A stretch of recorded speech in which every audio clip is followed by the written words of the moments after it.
we did a big product hunt launch, and we put a ton of effort in this product hunt launch, and we expected to get around 400, maybe conservatively 200 customers from this big launch, because these are the numbers we'd heard from our friends. Instead, we got one customer. But one is better than zero. You know, we got one customer, so it was Envision Software, and again, this was somebody that wasn't a personal friend of us. And I remember the first time we had a real call with Envision. So Envision is design software, and they were calling because they had a question about something. And so we're on this call with them, and then all of a sudden all these heads start popping up at our screen.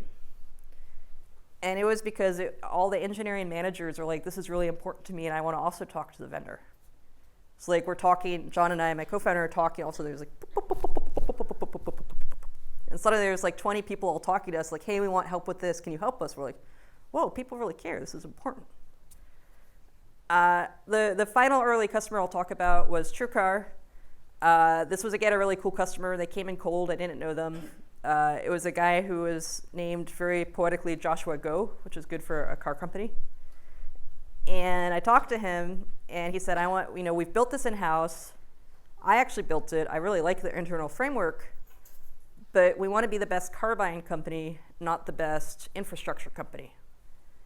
And so they started using us very early. And they were the customer I referenced before when I went back about 2 years after they've been using us, and they talked about how happy they were and that it had changed their life. This feels really good. So my takeaway from all this is it's really hard to get early customers in B2B. I think you always hear about these overnight success stories. I know like Snap is a Stanford company where like you put something online and you get 100,000 people the next day and then 1 million the next day, and then you just go buy the Lamborghini. That was not us. Like B2B could be a long, slow roll of just like getting a customer, getting a customer, getting a customer, getting a customer. And it can also be a really slow sales cycle. So who here has heard of QVC?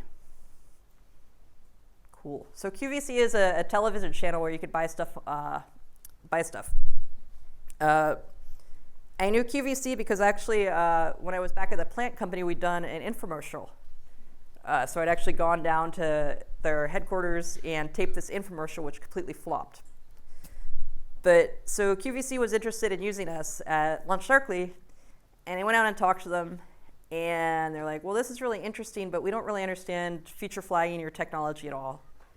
And that was an 18-month sales cycle from beginning to end because they had to really get on board. But once they got on board, they were happy. So the nice thing about B2B is it sometimes takes a while, but once you get people, they're usually very, very loyal.